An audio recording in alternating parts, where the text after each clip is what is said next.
आणखी एक महत्त्वाची बातमी, कांदा उत्पादक शेतकरी अडचणीत आहेत, इंधनाचे दर वाढतायत असं बाळासाहेब थोरात यांनी म्हटलंय।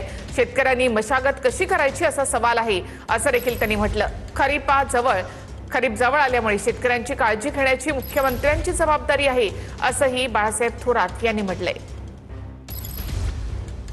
जे कांद्याचा शेतकरी एवढा अडचणीत आहे, डिझेल पेट्रोलचे दर वाढत आहेत, त्याचं शॉर्टेज झालेलं आहे।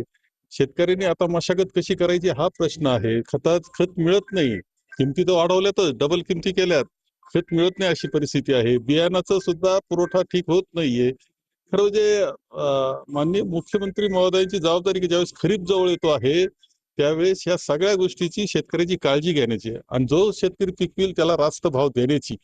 मला वाटतं दुर्दैवानं हे केंद्र सरकार असेल किंवा राज्य सरकार असेल यांचं बिलकुल शेतकरी किंवा सामान्य माणूस, महागाई असेल, तरुणाची बेरोजगारी असेल, या बिलकुल त्यांचं लक्ष